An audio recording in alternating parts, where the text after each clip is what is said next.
Oh, hey, how's it going? Not bad. My How are name's you? my name's Phil. I usually start the podcast. It might sound a little different today because I got some laryngitis, but let's make a podcast anyway. Welcome back to the Positively Negative podcast. Where we talk about life, love, and the pursuit of positivity in a world that can be quite negative. I'm Dalio, And I'm Team Humble. and we're glad you're here. I love that. That can stay. That can stay. I'm so funny. That can stay. That can stay. I'm making the rule of what By can stay. royal decree, I do believe that is humorous, and I believe it can stay. I am signing off on this introduction. It is a serious canned amount of laughter contained within it, and I am seriously enamored with myself. Oh, That can stay. do you know what I mean? Like, could you be any more up your own rectum? That can stay. Who says that? Don't tell me now we got to record new ones because We maybe have to change that.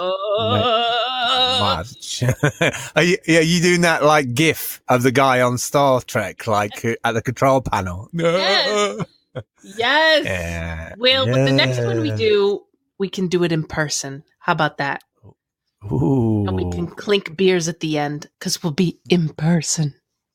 I love that. It's going to be like, we'll have to have like some kind of like 12 shots lined up and like, not a truth or dare, but some kind of like, where it's obvious the other person's like not saying the right thing or like trying to, ad lib around it and they have to have a shot. Oh, I'm I don't down. know. We'll work on No, I something. did. You know I it's- think in our Trello board, I did put a drinking game in there, but I forgot what it was. But it's, Try- I mean, Are you trying to own the idea now? I mean, like, am I not allowed to have three I free said thoughts? it first, and it can Oh, stay. It can stay. No, I'm saying I don't normally like peas on my plate, but they can they stay. can stay. Yeah. Data report. Report plays data. I will say, I think computers have done a lot of damage on my brain over the last 20, 30 Go on. odd years. Well, no, because I do look at a lot of things too logically sometimes. I don't let them breathe. I'm like, yeah, it's a 1 or a 0, alive or dead. You're a Capricorn. That's what you do. Yeah, I know. Listen, I know. at least just take comfort in the fact that there are facts and real things in your life, because on this side, it's just, woo! I know, Bizo. It's just unicorns and clouds. I get it. It's a lot. Nothing's real. Everything's That's everything. That's not a bad place to be if Okay. everything else is real and you're not. I like that. Positivity in what has felt a negative month in the past is what I called this episode, because I hate episode numbers and I don't write for SEO, and I think positively negative is kind of like our realness, I kind of like that in our podcast. I don't know where all the traffic came from the last episode, but we jumped up from like 70 like listens for that episode, 70 listens in general to like 135, like just poof, like jumped up, and we earned like 60 cents. So thanks, we nearly got a coffee. I don't know who's like giving people a quarter of a cup of coffee these days, but like if you've got no money, you got no money. I get it. Give me the grounds to go. I'm making myself. Just give me the vouchers. Just give me the vouchers, and I'll How get about my a own. stirrer? I just go to a different coffee place and get an element of each. The coffee Listen, at each place. What? I'm telling you, Listen. as long as money starts to come in from like Upwork and things, I can't wait to do a big shop, the next big shop. Like, I hope I've got something in place before you get over where I can do a big shop. Like, Yeah. I really want to. I just want to stock up on like so much that we've got like 2 or 3 weeks, 4 months, a month's worth, 4 weeks worth of stuff in. So I can be like, there's the cupboards, there's the rice, there's the like 3 massive big pots of coffee. We're set. We don't have to like, I mean, we obviously will go and do stuff on a daily basis, but not having to do the shop I know. It's a drag. is a big deal. Yeah, it can be a drag. And But it makes like meal prep so much easier. I mean, I really want to get sorry. I feel like we bring meal prep up every episode, but I really want to get like a schedule. And you do it on Wednesdays, so like, and we do this podcast normally on Wednesdays. So that's yeah, probably why. Because I literally have a pot of soup boiling upstairs. Oh. But I know, I felt like the universe was calling me to make some soup. Like, what's in your soup today? it's the soup. It's not just. What do you mean it's the soup? It's the Like, you soup make it that sound- ends all soups. It's the soup that may stay. That can stay. That's what you said the first time I made it for you. You can. It was stay. nice. Oh, it was good. Yeah, it's grandma's. It's a grandma's chicken soup. It's like the most basic, the most simple soup, and there is something that cannot be explained by religion or science that happens when it's all together. And I just like I ended last week feeling really run down. And it's just like, it's interesting how we seek comfort in our like different ways. Or I don't know what it was, but I just had this feeling like you're going to need that soup next week. And so I went with it because I don't like, I know when I get very like overly stressed or overly stretched or I'm working too hard, that's when I start getting sick, you know, or even when you're not sick, it's like that just pre-sick feeling where you just run down and you're just like, your nose is runny and you have headaches for no reason. Your throat's sore. It's just like, it's this time of year too. It's just like the weather. And this is the soup that is just like, not today. It just like props you up. Yeah, really, it just like props you up and like atones for your sins. And it just like makes up for whatever you're lacking, I feel like. Wow. I feel like That's one hell of a soup. In December, we like operate from a place of lacking. Viagra's got nothing on your soup. Makes you stand up. I mean, wow. Stands up, sit down, whatever you need. It's there. It's the hokey pokey. No, it's a damn good soup, man. And you know this firsthand. And I just needed it. Like I needed it to be easy because it's also something I can just make like literally half asleep with one hand tied behind my back. It's just like a no thought, no effort, cheap. Throw it all in the pot and let it melt away all your sorrows. So sorrows as well now. Wow. I'm being dramatic, okay? I'll admit it's normally me who's like negative, but like I don't know. I was just like, that can stay. Push me a bowl of that in front of me because you know everything around me is awful. No, it really is. It's fine. It's just like something easy that I felt like I needed to do. I can rely on it. Yeah. Can you imagine how busy a soup kitchen would be if you made that soup? I'm telling you. Yeah, for like a you know community run kitchen. If you just made like 2 big vats of that stuff, and just said to everybody, "All right, it's £1," or like if people really genuinely couldn't afford it, we just like you know just get them to soup all damn day. And it's the type of thing where it is like as soon as you start feeling like you might maybe be getting sick, that's like my family's always just done. Like anybody's got a sniffle, the soup's getting cranked on the stove. It's the celery. It's the celery for sure. Yeah, it's definitely the celery. It just sorts you out. So yeah, you cook a celery like that in a chicken broth, it's like next to like chicken bone, like you're winning, aren't you? Really? Yeah. There's got to be something going on. Maybe Elon Musk can look into it. Yeah, because he's not busy at all with anything at the minute. Whatever. Sure, Elon can look into your soup DNA structure. I mean, all right. So you're calling the shots this week. I have no idea what's going on. All right. Well, we got both open Flipboard. I just thought that maybe I was inspired by the fact that Flipboard is one of our sponsors. I think on our other podcast, but we do have a Flipboard account for our for Positively Negative. We made it like way back when we started the podcast, and we just kind of made it like I guess initially for ourselves just to like chuck ideas in there and see if it was anything we wanted to talk about. But we've always shared the board because we wanted other people to see the type of things that we were looking at. So it has 7 other followers, which is kind of scary. I never noticed that before. Who are you? There you go. All AI bots. Probably. Yeah, probably. But so there we have that, but we also have individual accounts, individual profiles. And I kind of wanted to just do like a little roulette and see, one, compare like what type of things they suggest for me versus for you, because I think that's interesting to see. And then also just kind of keep it open-ended and see what's in there for us today. We'll just like, it'll be like the magical 8-ball of Flipboard can guide our hearts and our dreams today. Na, na, na, na, na, na, na, na. It's the best way to wrap up anything. Is with the freaking dinosaur movie. Does it feel like December the 12th to you? Nope. It doesn't feel like any time ever for me. I've decided that. I'm done talking about time. Yeah, time can go blow one because it could be any time, couldn't it? It's so true. It's so true. It came up with between me and my dad like in October, because all of a sudden it was my brother's birthday and he was like, "What?" And I just started laughing. And ever since then he said something about like, "Yep, it's Christmas in a couple of weeks." And I was like, "I don't acknowledge that. I don't acknowledge any of it. It's all fake. None of it's real." Yeah.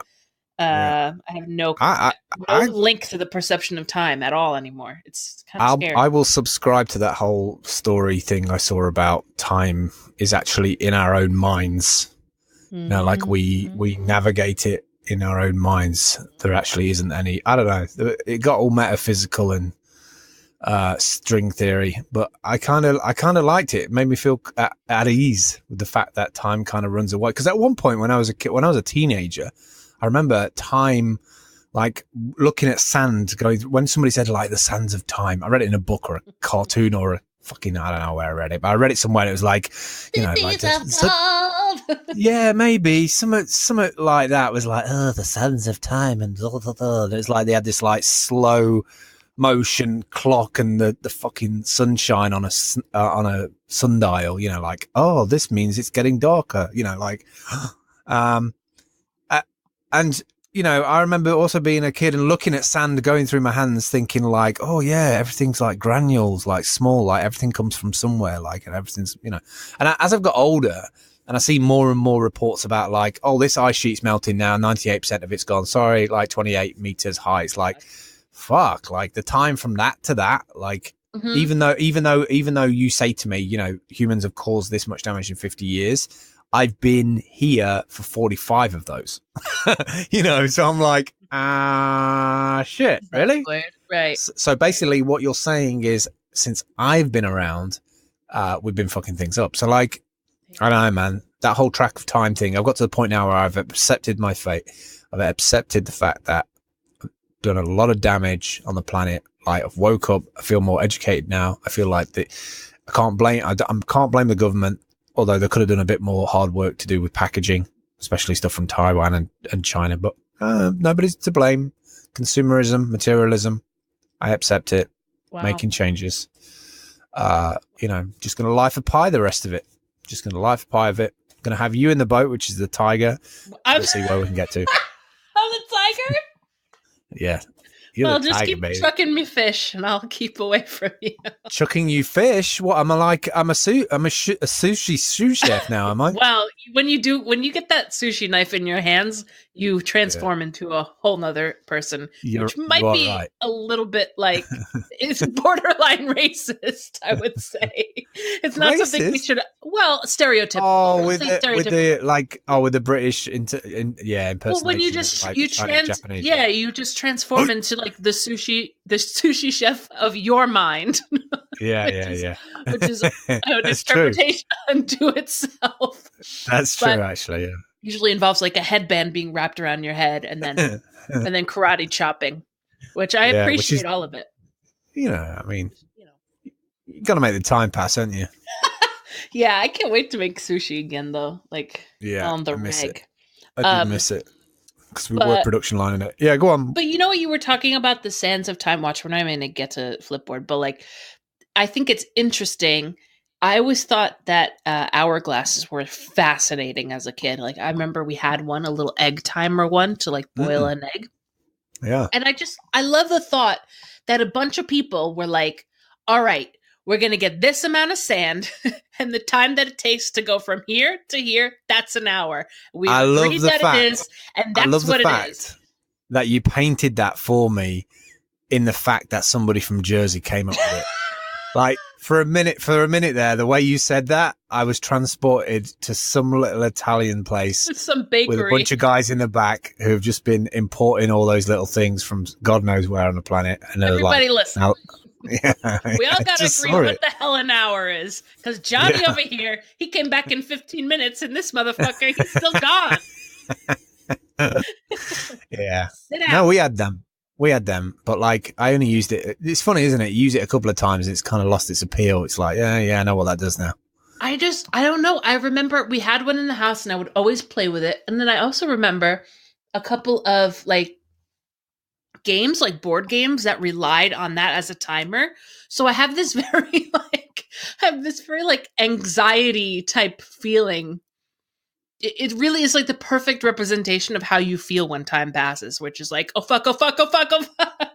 Yeah, with the sun going down the bottom in the middle. Yeah, it's you're like waiting for the little last granular things that are like building up to like, then once there's none left, there's none left. And like, what does that mean? Now we're like at the end with like, and there's this little game down here.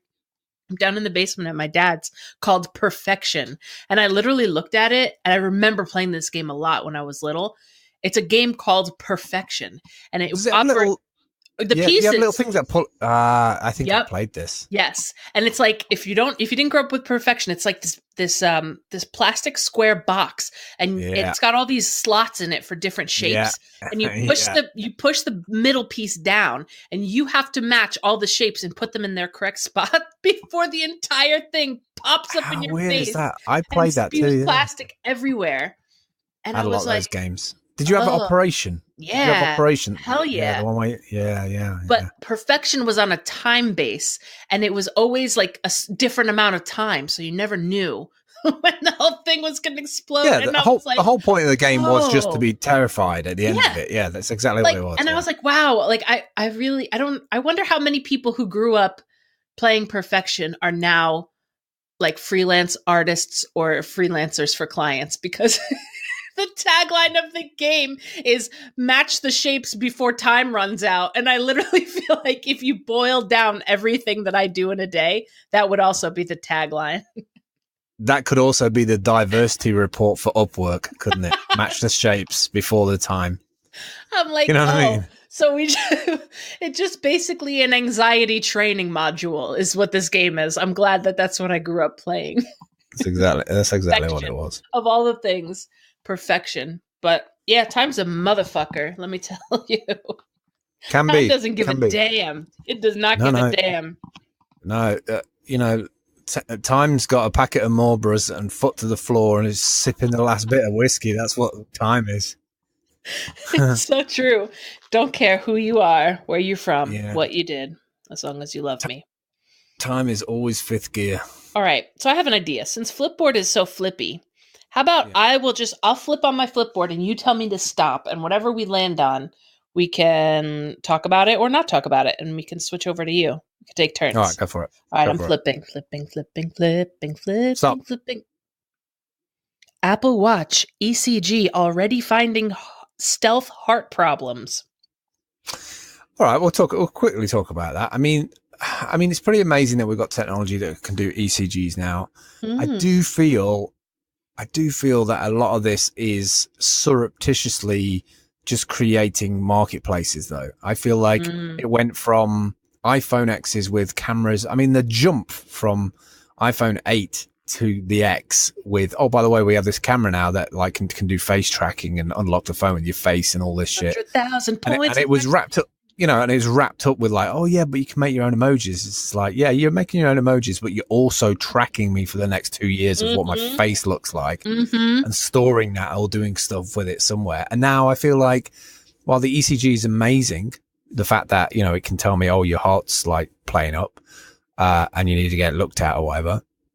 I feel like that without the ECG, every time I go in an Apple store and told how much everything is to buy. I don't need an ECG to have a heart. I don't need an ECG to have a heart attack. All I need to do is go into an Apple store and realize how much their laptops are like. Listen. So, no, seriously, going back to the point, really, ECG amazing. If it's saving people's lives, amazing. Trip detection, all of that stuff. I do feel though that it's like Emperor's New Clothes. I feel like it's just hardware wrapped up looking for a problem. I mean, it is a problem, but I think the problem's being like being put into a position of like, oh, but now we can do this. Whereas before it's like, well, you know, is it something that Like, what en did masse we need to before? be tracking? I don't know. We were I don't know. okay. I know. I get you. I totally get you. I mean, when I think about people that I love, like I would want to know if their heart did something weird, and like, you know what I mean? If it could prolong somebody's life, but also now that's something I need to think about on a daily basis.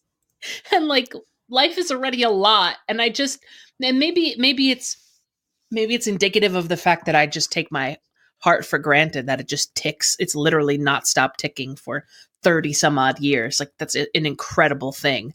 But also I just need some things in my body to be automated. Just some of them. How much branding, like how much branding of the story and the journey does Apple really need? I don't want the last 30 seconds of my life to be me having a flashback about my Apple Watch going, oh, by the way, your heart's fucked. Oh, no. It's like, I mean, like, is that going to be the advert? Apple, you know, the Apple mortuary.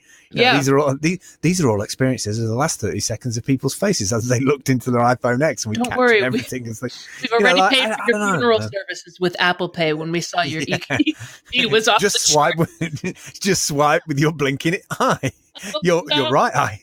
Oh my god! No. So but morbid. Also, I think we're also kind of making it kind of. I'm concerned about how fashionista access to this stuff is. Like, you still need £400 or £500 more to be able to buy that feature. Yeah. Are we going to get to a point where, like, you know, the provisioning of the human unit, as it'll probably end up being, if you don't have all of these things in place, be like a health class system. Yeah, exactly. Yeah, exactly. Yeah, I totally agree. Like that movie. Well, we already had Timberlake. that. Yeah, just in time. Always. That movie's just. Yeah. I think about that movie maybe once a day. Yeah. That's pretty crazy. Yeah. All right. Why don't you start flipping? I'll tell you when to stop. All right.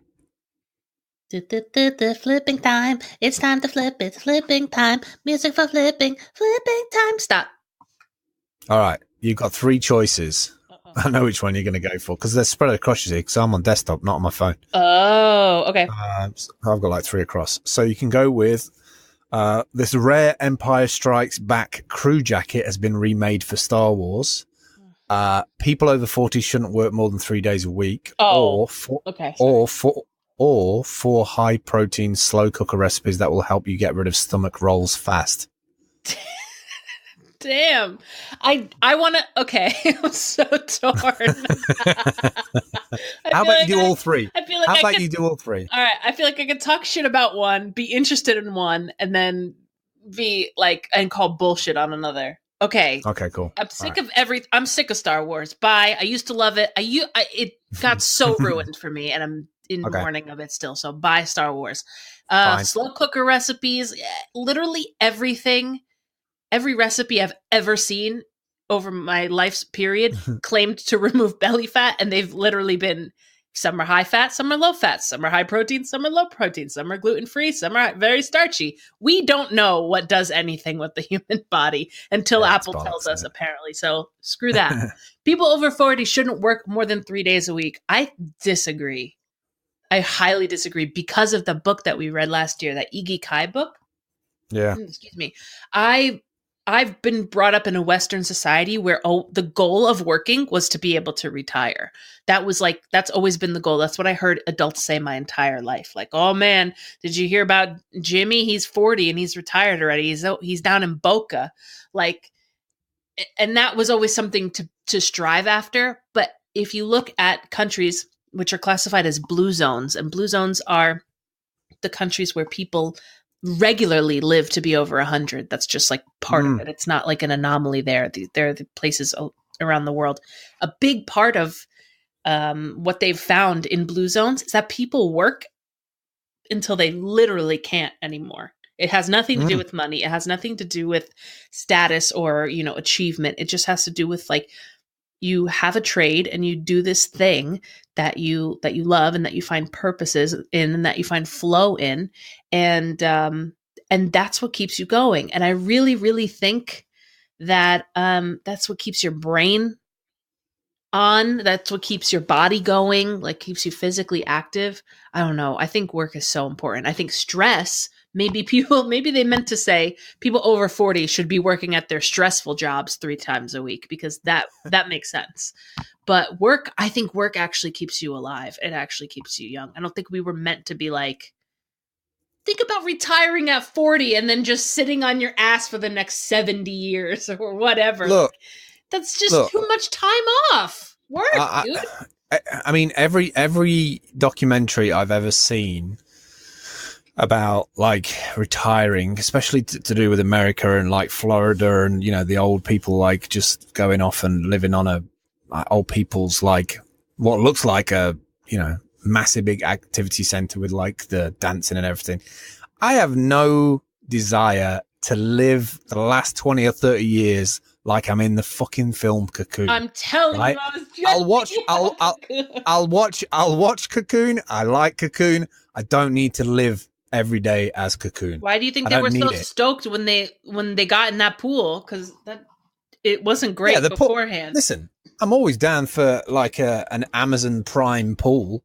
You know, like if Amazon can prime my pool with some kind of like, I don't know what they're putting in there. Cryogenic, yeah. Then sure, I'm going to pay for my prime time pool subscription. Let's go. Yeah. But no, I don't like the idea of like some homogenous like site with everybody wearing white slacks and just like dancing in.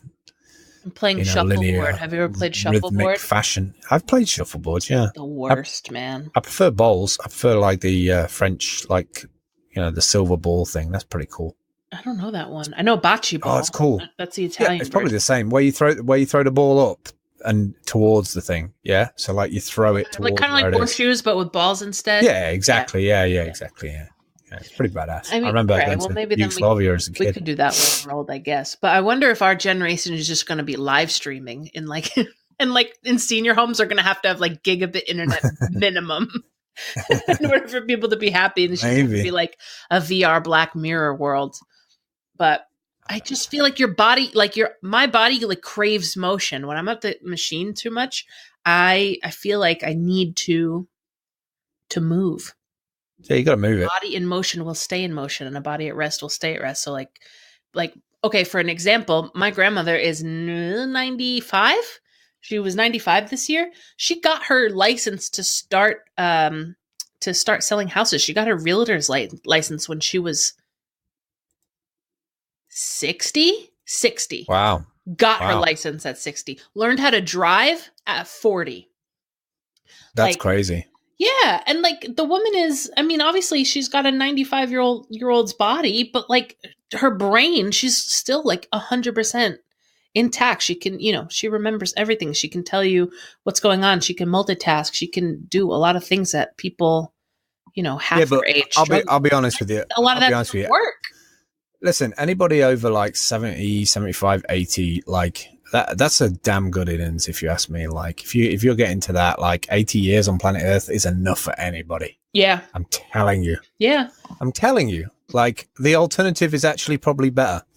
Yeah. Because like things just get frustrating after that time. I saw my gran and, you know, how my nan's like, my mum's like changing and everything. It's like, you know, I don't wish anything like that on it, but like you've had a life at that point. That's what you're here to do. And you do it, you get it in, you know?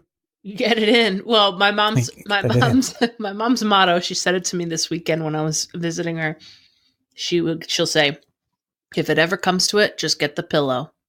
Get the pillow. Just do it quick while I'm sleeping. Get the pillow. I'm like, Jesus. Mom. She's like, just get the pillow. Just shut it down. Like, Jesus Christ. Yeah. And you only wanted to know what she wanted for tea. I'm telling you. Lied. So I have two things I wanted to throw in there today, like just out of that list instead of the scroller thing. Because the scroller thing is cool, but like I don't want to go through that like 3 things again because that was weird. This one I've sent you the links to them, but like the first one is, I think you're going to be excited about it, is that December the 17th, so 5 days from now, Firewatch is coming to the Nintendo Switch. My God. What a How game. cool would it how cool would it to be playing that on the Nintendo Switch? Like that's one thing I really want to get Bella is the Nintendo Switch, and I think she would really dig that game. Yeah.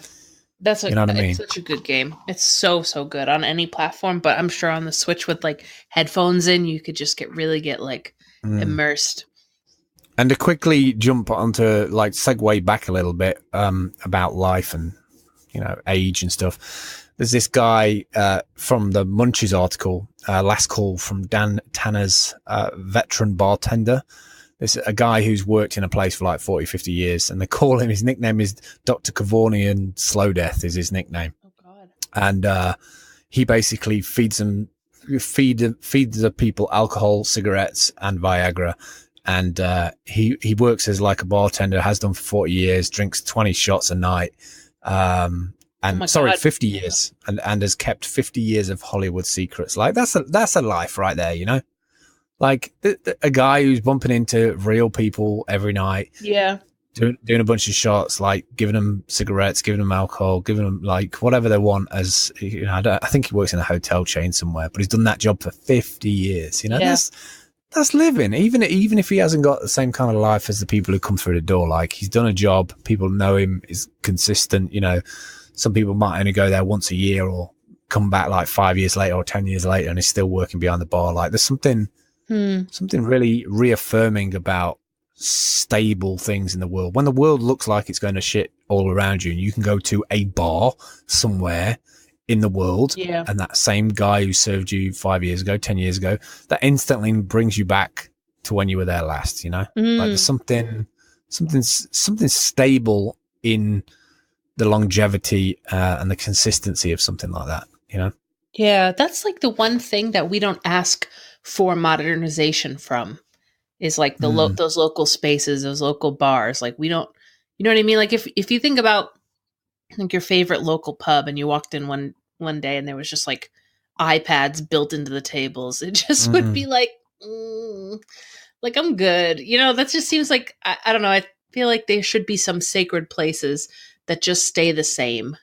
Like, well, I think you've hit the nail on the head, because I mean, I made the mistake of when I was with Bella, we went into town and we made the mistake of going to Mackey's, because it was like, I want to use the screens and stuff and all the stuff, which, by the way, I don't know if you've seen the report in the UK, but like those screens are covered in feces. People that are like touching it. They did like loads of samples and stuff. So if anybody does go to McDonald's or you're ordering food from an electronic screen, make sure you clean your hands after you've used it, because everybody else is putting their fingers on it. But one side effect I've noticed about the electronic ordering is now you don't have a busy queue, but you have a lot of people who don't talk to each other or make eye contact around the collection point. So you've solved your problem, but you've created one for the people who were quite happy to wait in a queue. And by the time that kind of gets sorted out, you're not really waiting for that long. The bottleneck is the person taking the orders, and then the kitchen can go faster. That's great. But you've not really, your provisioning of like, we'll put some like Android devices out here so you can play some games for a bit. Like, missed opportunity, super missed opportunity there. Like, think about ripping all of that out and maybe having it like Monday to Sunday with just 5 groups of people pitching their startup. Right. How cool would that be? Or right? even you go into a food place, automated food place, but you've got a captive audience for at least 5-10 minutes. Like, you could get all these students like working on their elevator pitches. Like, I think we've just got everything back to front. Right. Yeah, I feel like that's always going to be the first clumsy iteration of doing that stuff, where it's just like, we want people walking by to be able to see that there's iPads from outside, from inside. So like, let's just chuck them in there. But I feel like the second version of that is like what you're saying, of actually using it in a smart way. Like, what if, okay, great. And I know it helps parents when like it gives the kids something to focus on, but maybe instead of that, maybe all of the iPads were networked and all the kids could play a game together, or solve a puzzle, or do something collaborative from all the different tables. Do you know what I mean? So then it's still like you're still incorporating a social element, and but it's enhanced by technology. Do you know what I'm saying? Like, it's not just I kind of want portal. to scrap the device. The ordering bit, fine, but don't give me another screen for my child to then go on to. Like, I don't know. Doesn't matter. Like, Every kid's got their own damn phone anyway. So what's true? screen? But I'm just saying it's decent. Yeah, exactly. And it just decentralizes. It just desensitizes that whole like food experience. I guess that's what they want to do. They want to get to the point where we don't complain about like how it's made or how it's prepared or where it comes from or the fact that it's not meat anymore. It's just like, yeah, exactly. Well, yeah, and that's another thing. It's a shame. It's a missed opportunity. That's another thing in terms of overeating, where like when there's studies that have proved that if you are used to watching TV or doing something or multitasking while you're eating, you're not enjoying the food, but B, you're not paying attention to when you're actually full. So then that puts the control in the provider's hand by what portion they decide to give you. Do you know what I mean? Instead of you being like cognizant and being present in the moment. And also like when I'm in an eating out experience, and this didn't always used to be the case with me because it was just culturally, you just ate out a lot. But now when I'm in an eating out experience, that's like a treat. And that's something that I want to like enjoy. There were hours of my life that went into working for the money to provide me this experience. And so if I'm on my phone or on a device the whole time, I'm like robbing myself of the thing that at that point, just hook me up to a nutrition drip. Do you know what I mean? Like, if we're not going to be present, and this is coming from the Italian, and like, we kind of have an unbalanced view of food, but like, I do think food should be enjoyed and appreciated and noticed. Like, you have taste buds for a reason. We could have been made to like just absorb nutrients from the air. I think it's a massive blessing that we can taste food. Now we can enjoy it in that way. Like, I always do my best to make sure that you enjoy eating out, Biza. Anyway. Oh boy, wow. I just wanted to go through Flipboard. Yeah. All right. So going back onto the screens and the McDonald's thing and everything, this year we've watched 60 billion hours of gaming online. Wow. 60 billion hours. And that's all stored somewhere, right? Yeah. Like, fuck. Yeah. Exactly. Wow. I mean, it doesn't scale. Like, it doesn't scale. Like, behind the scenes doesn't scale, but we keep doing it. We keep doing it. On the flip side of that, going towards the hills and technology moving on, I tell you what is like really picking up steam is e-bikes. I absolutely love electric bikes. I always have. Mainly because for a large section, for about 3 or 4 years of my life, I was back and forth between cities and I needed a little car to do that. But there's bikes now, e-bikes that can do like 150 miles on a single charge that are coming out. And I love the idea of an electric bike that can do that amount of miles, because especially around here, like I can go down the canal. I can literally go down out the door on the canal, all the way down the canal to a city, like just follow the canal straight into, like the footpath next to the canal all the way down to it. Like, right. I guess you can get to Derby and Birmingham and a whole bunch of, through the different canals. And you can do that, maybe do that in 2 or 3 hours or whatever. But, 20 miles return and trip, and you still like got 100 odd miles in your bike. I mean, that's crazy. I mean, I like remember the ability when to get places. Something was like impressive for a car to get 100, an electric car to get 100 miles. Like, I remember when that was like, whoa. And the fact that we're chucking these batteries on bikes, like, there's a new, so I don't know if you've seen the new Kia, the Kia, there's a new electric Kia, which is just insane. Optima, Forte, no. I think, new, let me see if I can find it. New Kia EV. It's called like Hero or something like that. Nero. I don't know if you've seen the Nero. No. This thing is crazy. Like, this has just come out, and it's 22,000. It's a bit like a SUV.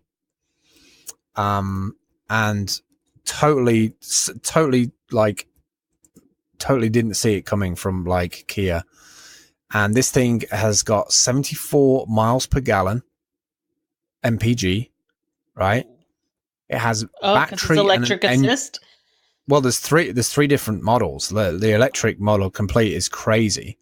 It's got battery and engine combined. It's got a 7-year, 100,000 mile warranty. 7 years, right? Yeah. Kia's good with CO2 that. emissions, amazing, amazing with that. And then there's different versions, and so the Nero 4, I think it is, which is the full EV one. What's so special about it compared to all the EVs on the market is this thing can do, I think, somewhere upwards of about 250 to 300 miles. Wow. Like the battery technology has jumped massively. That's crazy. Like, and massively. It's a big SUV. It's not like, for any of you who are just listening, No. like it's and you haven't looked it up yet. It's a nice size SUV with a hatchback. Like you could easily put a bed in the back there and just be chilling. I like the blue one. The 2019 Nero EV, 201 horsepower, is 240 mile range on a single charge. 240 miles. Like, wow, that's like a change in about a year and a half from where we were with like 100, 130, 140. Like you say, it's a big car, but you know, like Kia have like really moved quick.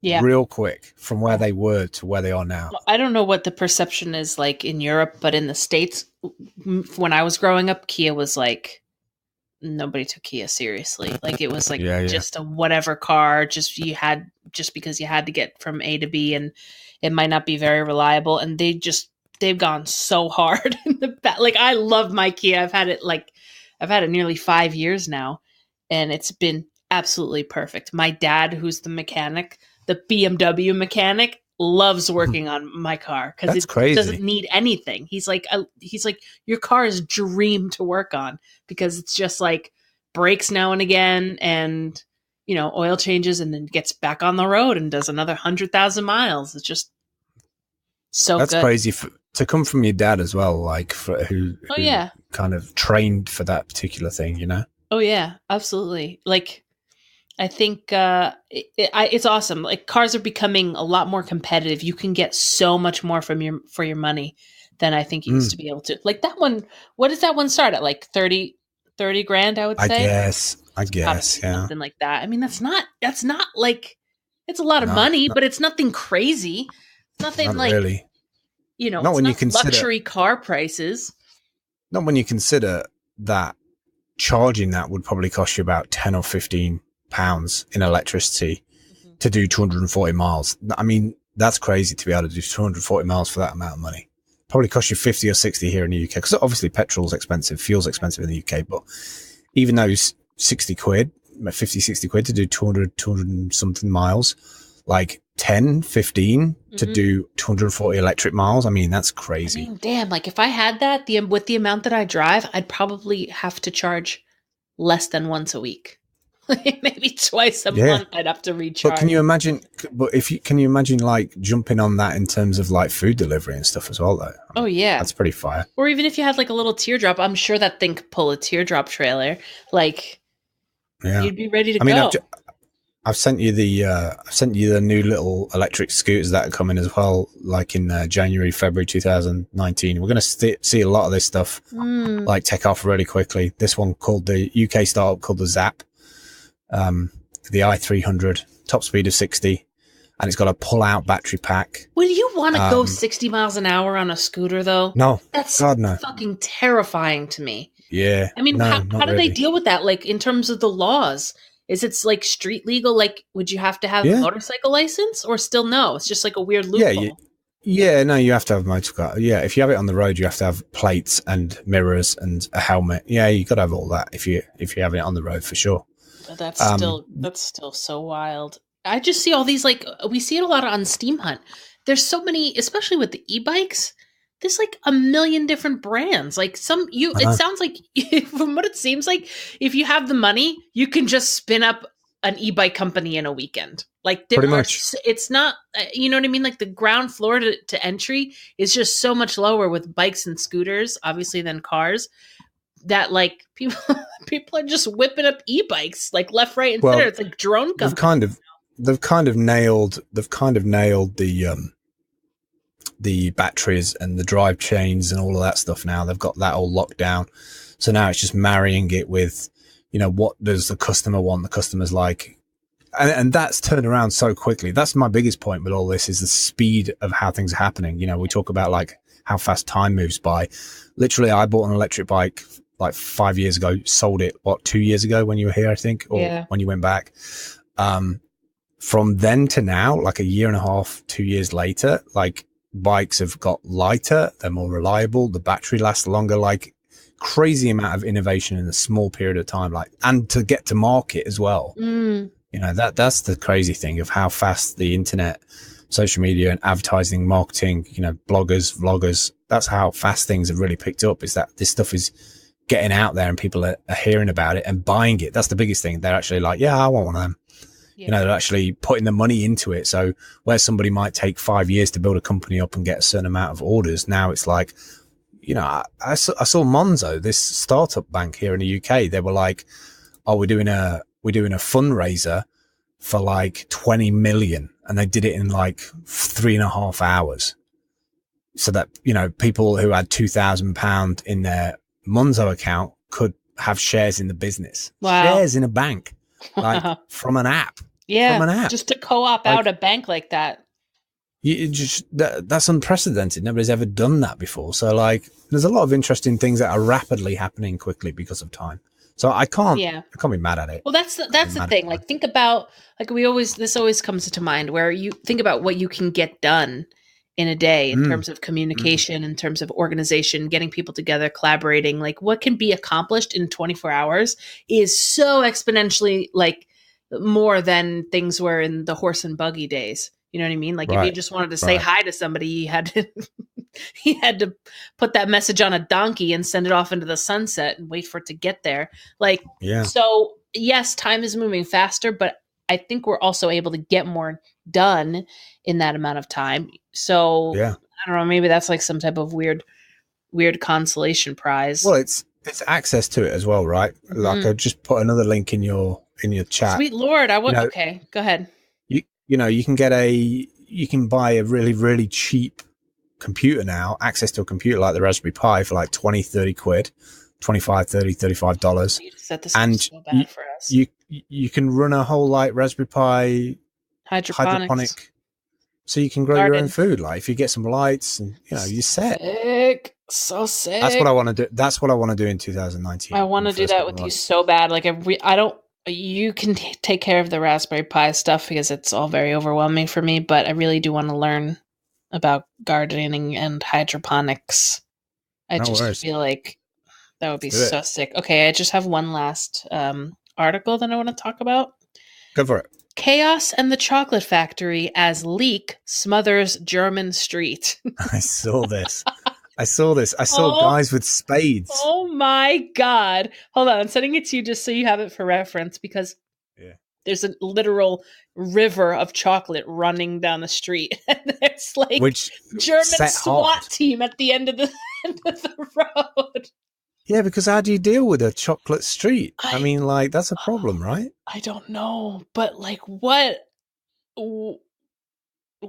What if you click on the photos... If you click on the photos, there's people literally, as it's gone hard, they're literally got like spades, like digging up this chocolate road. I would love to know if anybody's just literally got a spoon in there or out there, just like getting. Can you eat it, or is it run off, or is it not ready yet? I mean, it says an actual ton of chocolate flowed out of a factory and solidified on the pavement, because obviously it's cold this time of year. The German. How do you spring a chocolate? Wait! This is the answer to your question. This is the most German thing I've ever seen. The German newspaper reported that a small technical defect involving a storage tank caused the chocolate to spill out from the chocolate factory in this town, which I can't pronounce without being offensive. Westernen. Westonen. Westonen. Who knows? After hitting the chilly pavement, the milk chocolate quickly hardened. I mean, at that point, you just ring the bell in town and have everybody show up with a cup. 25 firefighters worked to pry the chocolate off with shovels. They also used hot water and torches to remove the remaining bits from cracks and holes. Well, isn't that just lovely?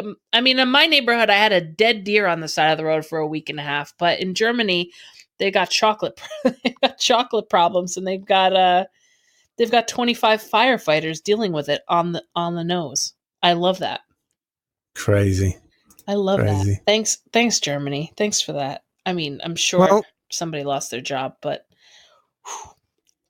you don't hear about like defect. I don't hear about many things that are like defect tanks in Germany. No, like most things I consider of Germany is to be like super high quality, watertight, maybe chocolate tight. In this, maybe people are not buying much chocolate because it's a bit of a luxury now, so they're just keeping it in tanks, and the tanks are like just given out because normally they just like sell the stuff and then it's just sitting there. I guess you can't keep that chocolate time of year. Maybe they just got everything on full tilt, like for Christmas. Oh, true. Like screaming in the factories, like everybody. Got like Veruca Salt like kicking off in the back. I'm telling you, like, can you imagine what it's like in a German chocolate factory at Christmas time? No, I can't. Well, we do know now. Now we know. That's what it looks like. This one anyway. All right, it's coming up to 6 p.m. GMT here. What time is it there? Just before lunch? 1:04 just after lunch, p.m. 1 o'clock. Yeah, just 1 o'clock. But it's a little chilly in this basement, so I gotta keep it moving, and I gotta finish up my soups upstairs. So all right, it's about 51 minutes runtime. So I think we nailed. We did all right.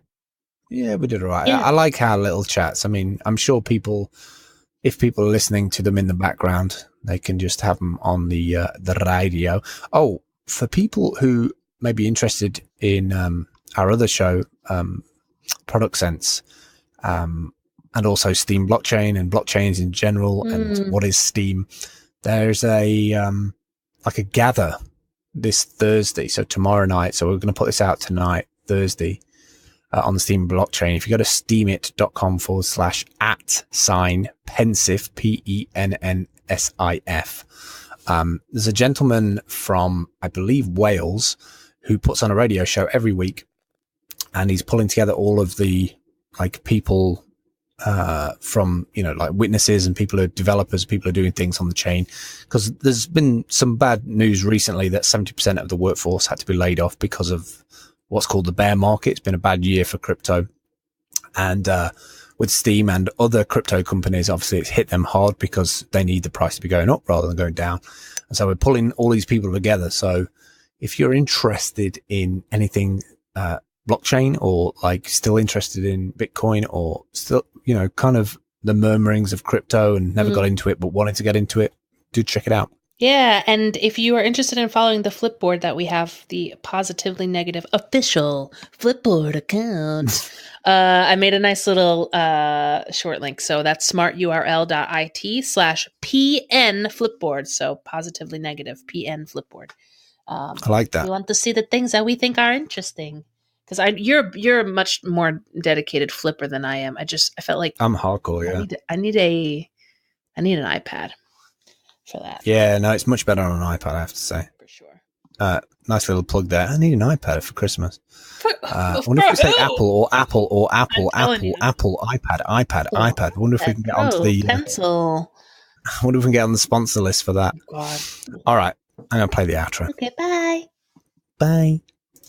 You can support the show by heading to anchor.fm/positive and clicking the support this podcast button, or by checking out any of this week's sponsors. Subscribe to Positively Negative wherever you listen to podcasts, and you can hang out with us on Discord by visiting smarturl.it/talkback. Thanks for listening. We'll see you next time. Yay! Bye!